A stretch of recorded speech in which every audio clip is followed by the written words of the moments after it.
trying to find the source of all the noise. However, another thought comes to my attention before I step outside my new room. The ground scratches my toes as I retreat in search of some clothing not rumpled by sleep. I have no suitcase, my old clothes too pitiful for the guys to kidnap along with me. Ruffling in the drawers. I find nothing except dust and old screws. Where are they? I mutter to myself after pulling the final drawer open. Those all-knowing werewolves had to put some shirts somewhere.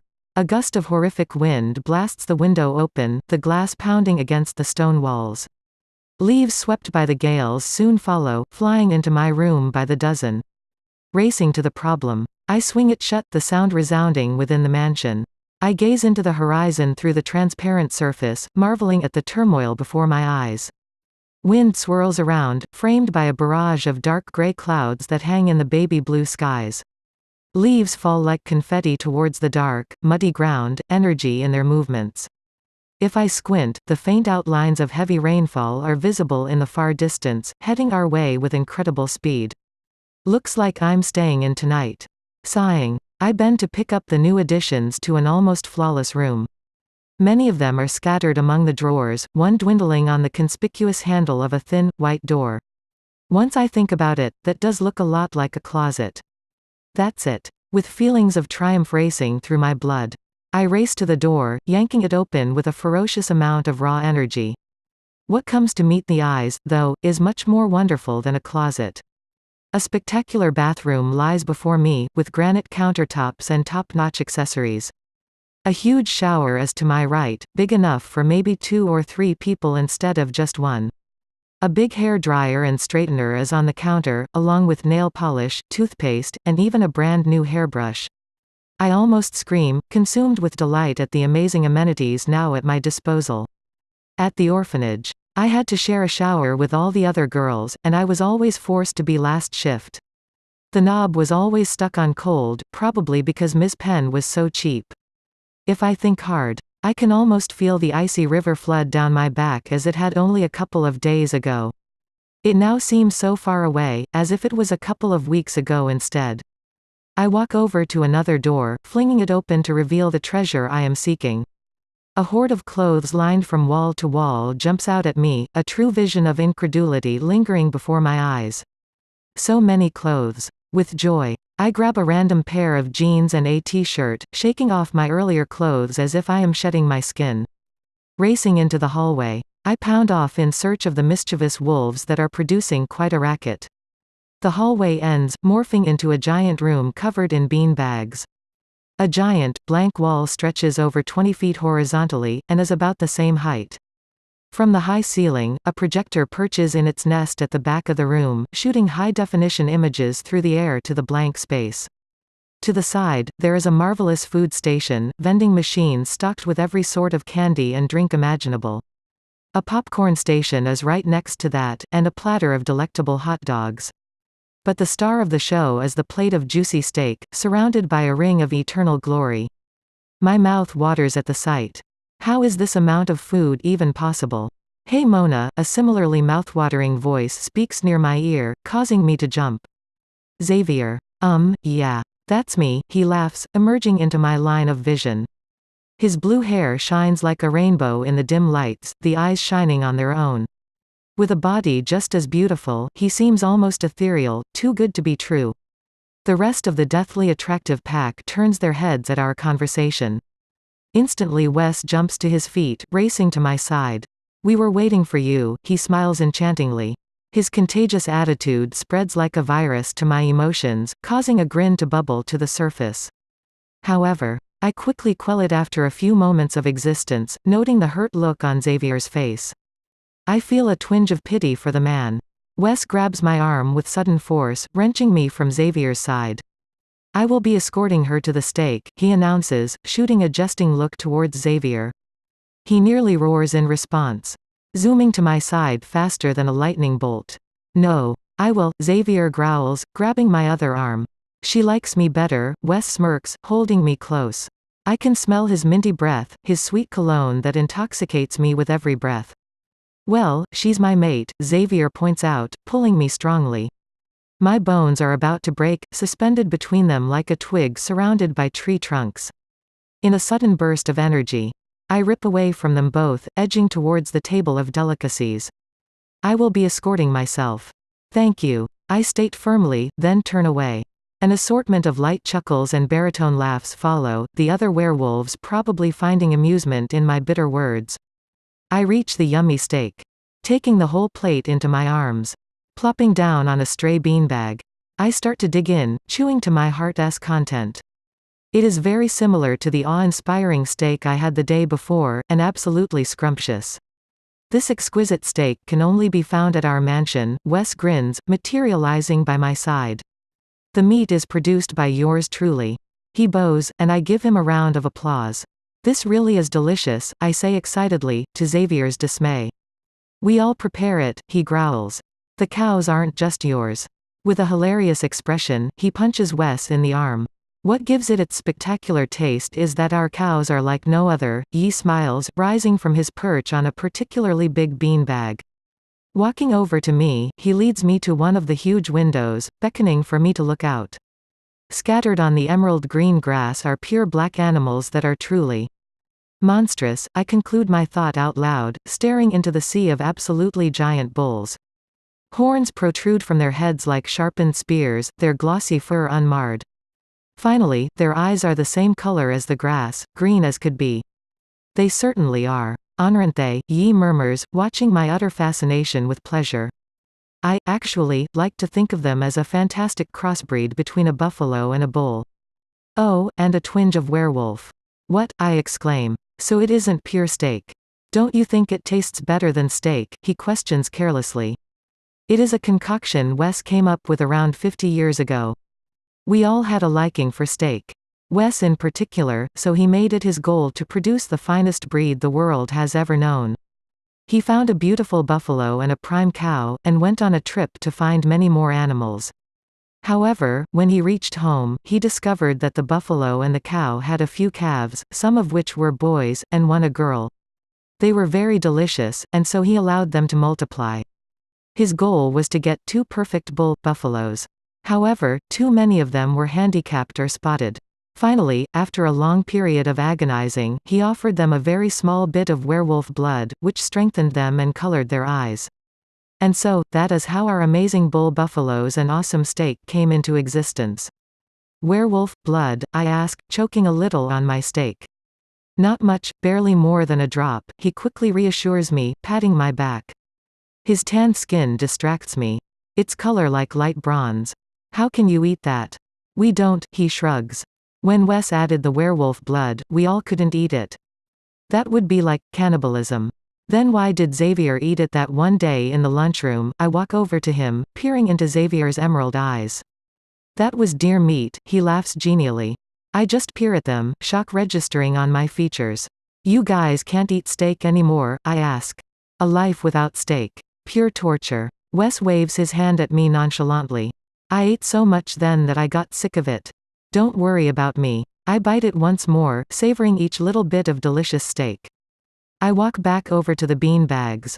Plopping into one. What are you all watching? I question curiously. The screen is frozen with the picture of a girl right next to a boy with long hair. Jake smiles. We heard you were a Twilight fan. I shoot a glare at the criminal as he lowers his gaze. We skipped to the part where Bella meets the handsome werewolf. We figured that that was the most important part anyways, Jake continues. There is a beep as he presses a button, and the still picture comes to life. I examine them both, the werewolf as he looks at Bella with obvious love in his eyes, similar to someone I happen to know. Is Bella his mate? I ask loudly, causing Yi to put a finger to his lips.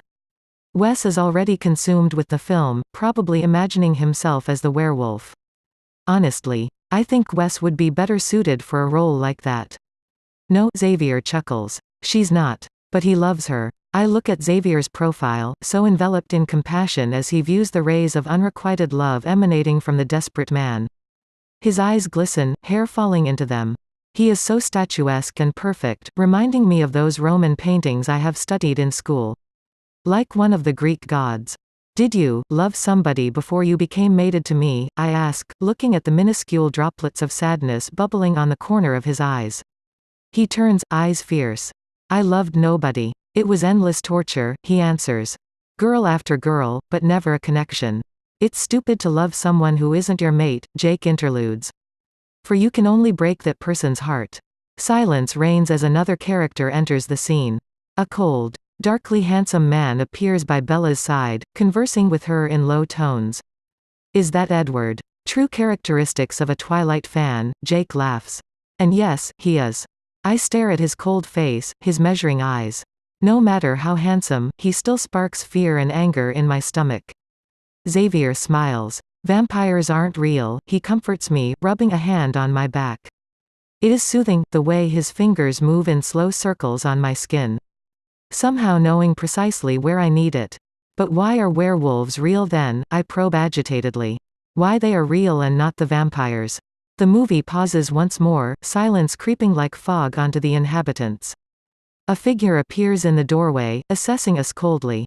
We are created for a purpose, and doomed to eternity until our task is completed, Ray says, his voice rippling through the air towards my ears. It is in the legend. Legend, I question. It is more like a prophecy, he amends quickly. What does it say? Well, Jake cuts in, his voice like a knife. It talks about a pack, led by a spear that has the abilities of both a werewolf and a spear. With these combined supernatural powers, the spear has a super talent that will enable his or her pack to defeat the wolf with the red eyes and destroy the red stone.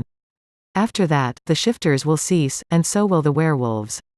Basically, werewolves exist to battle the shifters. We have a copy of it in the library. I recommend you read it for a better understanding than what Jake just gave you, Ray says coldly, then turns away and walks down the hallway. Wow, Yi jokes. Looks like someone's grumpy. Well, my explanation was kind of horrible, Jake says. Don't worry. I'll read it, I reassure him quickly. What Jake said makes almost no sense. The wolf with the red eyes. The red stone. My curiosity is spiked now, and there is no turning back. Xavier perks up his nose suddenly, alarm in his next words. Guys, there's another attack, he shoots up, horror in his eyes. The other occupants sniff, my heart rate escalating in fright. I want to go, I yell as they start to rush towards the exit, running after them. I want to have an adventure. Not to be left alone in this giant mansion like a little kid. It's too dangerous, Xavier calls. If you don't let me go, I snarl. Then you will regret it. There is complete silence as they stare at my face, devoid of all emotions except fury. I think she's serious, Yi examines me. Yeah. Take her. Ray races to join the pack, alert in his movements. What are we waiting for? He furiously asks. We have to go. Come on, Xavier sighs, morphing into a wolf before my eyes. I climb onto his back, my breathing close to his ear. My heart pounds erratically. My eyes shut tightly as he starts to run through the wild underbrush towards our unknown destination. I feel myself drowning in the comfort Xavier offers, especially his soft, glistening fur that rivals any luxurious rug in the world. It is a better experience than my bed, for this fur is alive, the legs pounding beneath me as he carts me towards the scene of this mysterious attack. It strangely feels like I am touching his bare skin, the fur a creamy color that matches it perfectly. Heat radiates from his skin to my hands, causing a blush to strangely rise to my cheeks. The scenery around us changes from trees and dirt into manicured lawns and mediocre houses. My heart pounds even harder as people emerge, reasons unknown. I can barely get a glimpse at each of them before the next house comes into view, our speed increasing. Can they see us? Why are we traveling into the heart of society, where discovery is possible?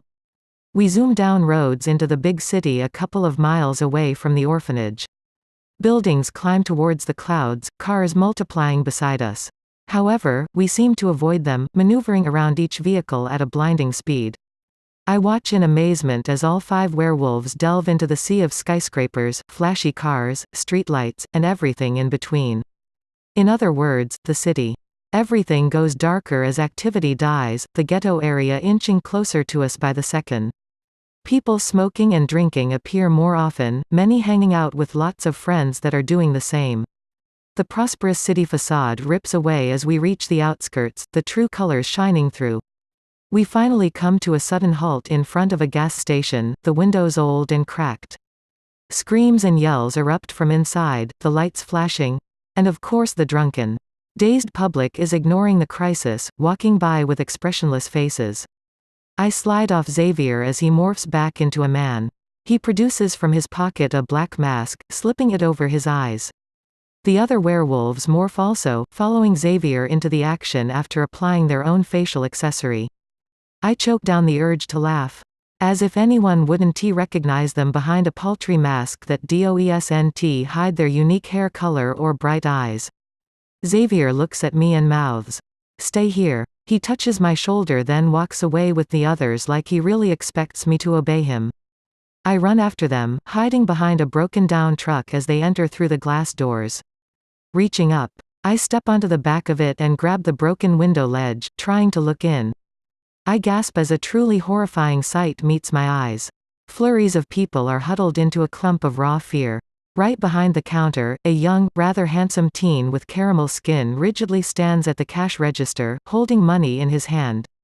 But what scares me the most is that a rather odd youth, slim and geeky looking, is holding a gun right next to the cashier. His whole form betrays that he is scared and shaking, and his clothes are ripped and torn.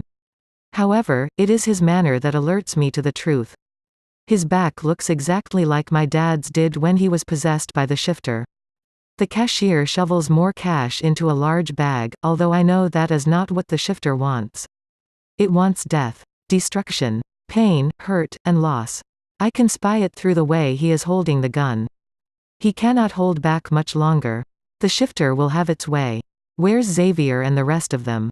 What are they doing? The tension snaps, and the gun booms. I wince, looking away quickly. I don't want to see blood, especially of the innocent. Screams follow, and frenzied movement resumes inside the gas station. I look back to see the crowd standing in utter shock, staring at the empty space where the terrorizer used to be. A hole is freshly created through the bag of money, narrowly missing the cashier. Obviously he was the target. I breathe a sigh of relief along with the cashier as I step down from the truck. Had enough peeping, a decadent, alluring voice whispers into my ear, a hand firmly grabbing me by the waist. The air rushes by as the scene around me blurs. I becoming rather confused. Xavier deposits me in a rough, dark area, 3 walls surrounding me. The other werewolves stop also. Ray carrying the attacker. It wasn't peeping, I hot-headedly respond to Xavier as he crosses over to the boy. Just watching. Did you see us? He asks inquisitively. I shake my head, and they all grin. Our speed is just as good as always, Jake laughs. We haven't gotten any slower these past 20 years like ye said we were. What? When we reach our top speed, us and everything moving with us becomes unable to see by the human eye. I fall silent, watching the boy go into convulsions.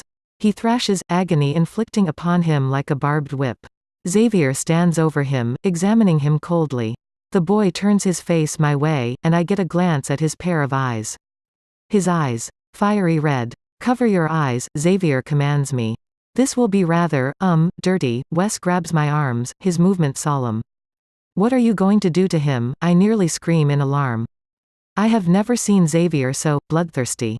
A shifter cannot be vanquished without the killing of its host, Jake says slowly. Sadness overwhelms me like a tidal wave, encompassing my mind until nothing else is left. Not now. They can't. No. Let me see him, I scream, my voice uncannily high.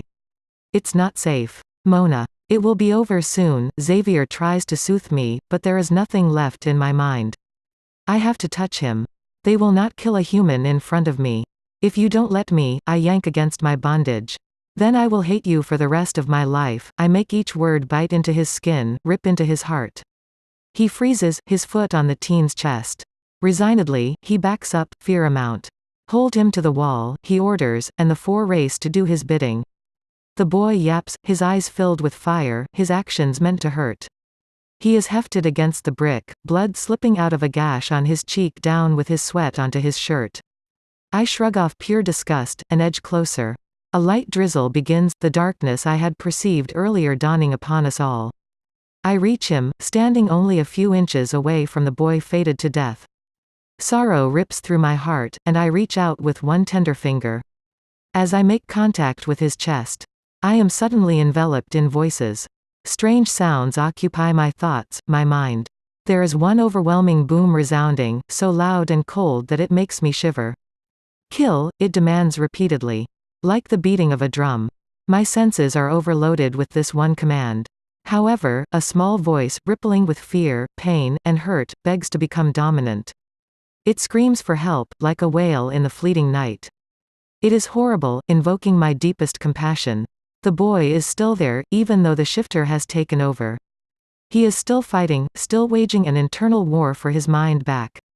Hope floods through me, and with it, determination. Take him with us. I take my hand off him, realizing suddenly that I had dropped to the ground. My head pounds with the scalding fear, the overbearing order that blocks out most else. What? Ray asks furiously. We can't. What happened? Mona, Xavier asks gently, coming by me. He rubs my back again, and this time it does nothing to ease the pain. My breath comes in short gasps as I stare at the ground, at the water now dancing towards the drain, flooding past my feet. In one sudden movement, I force myself to meet their gaze, their questions. That boy is still alive, I murmur, looking at my hand. It still tingles from when I touched him, shock resounding throughout my body. We can save him. I know I can. If I am able to reach out a little bit more. I can purge him of the internal devil. Cleanse him, and most likely others. Xavier grabs me in his arms as I slump, the blackness overcoming me like a blanket until all is lost. The trophy men. Get up, I throw my pillow at the mop of blue hair that never ceases to irk me. If I could, I would hit his face, but he has that and the rest of his body buried under a mountain of covers. A groan emerges from the lifeless bundle, then silence. Don't make me have to say it twice, I narrow my eyes, crossing over to his side. I stare at the glittering blue that always manages to distract me, blinking annoyingly when it almost blinds me with its light. He turns slightly, and I can now see his forehead and abnormally long eyelashes. Jealousy sears through me as I gaze at the portion of his face revealed. Isn't the girl supposed to be the pretty one? On a whim, I reach towards him and punch the bundle as hard as I can. There are wretched moans as the man emerges like a butterfly from a cocoon, holding his arm in indignation. You could have just used a pillow, he scoffs, though still spellbound under sleep. He leans his back against the headboard, watching me. I feel almost uncomfortable under his endless, measuring stare. Time to get up, I state, shooting him a frightful glare when he makes no move. And why, exactly, is it time to get up, he probes. I suddenly feel doubtful. Are we not going to school today? I ask shakily. He laughs heartily, sparking elation in even my heart.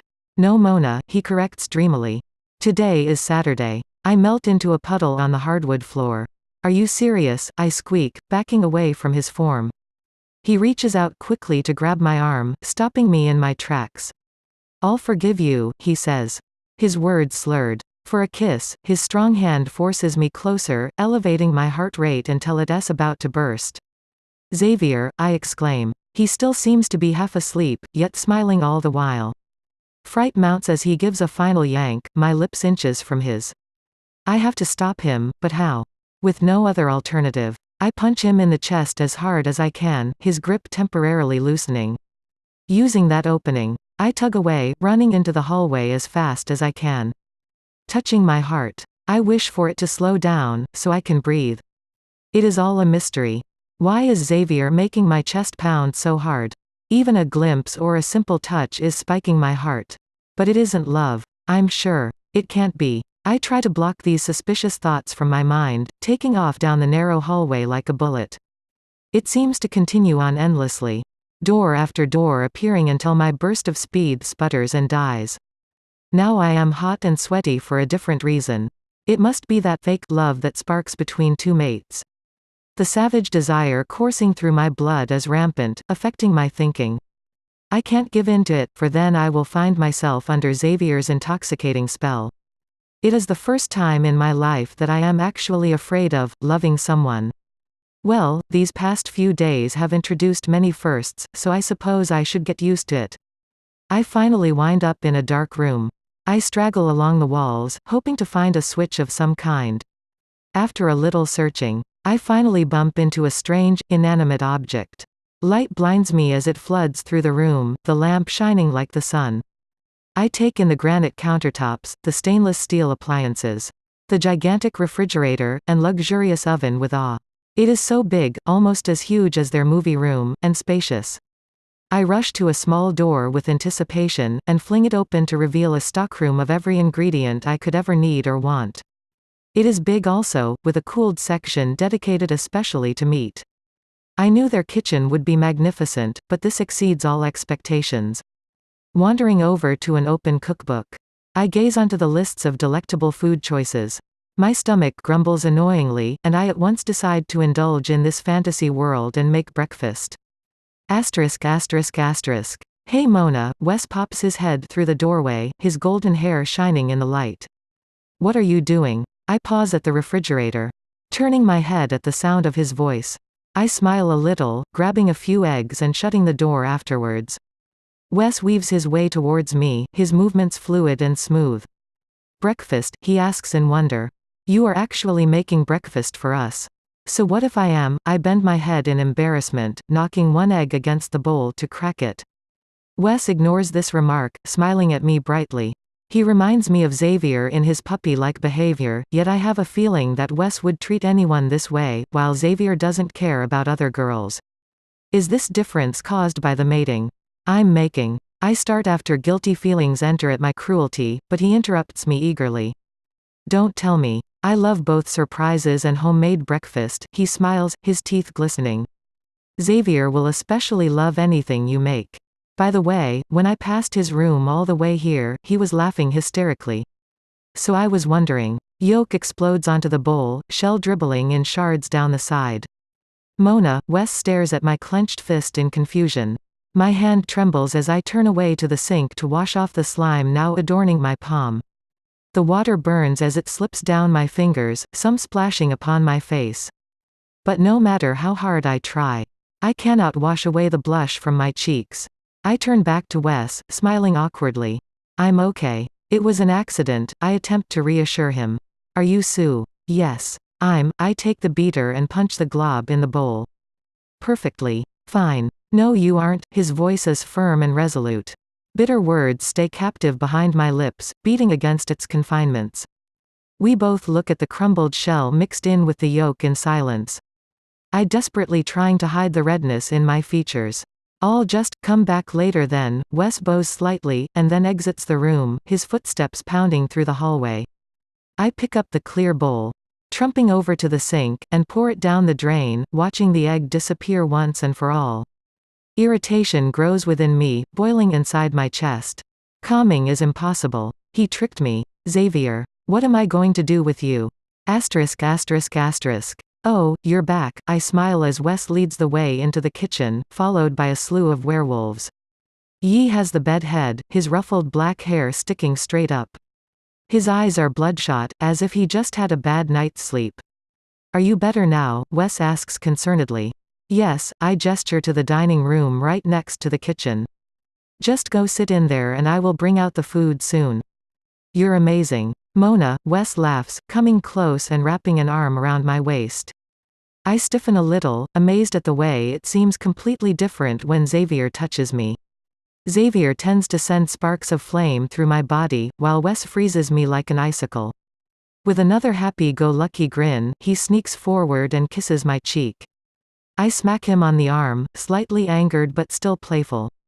What are you thinking? Trying to steal a kiss from me, I ask in a teasing tone. But inwardly, I am wondering why, exactly. I feel nothing when Wes's truly delicious lips brush against my skin. It is like a greeting with Wes. He kisses everybody, Jake shrugs. All his girls. I suggest you get used to it. And I suppose you do the same thing, I raise one eyebrow. We all do, Ray says, and then turns to Jake. You haven't told her about the club yet, have you?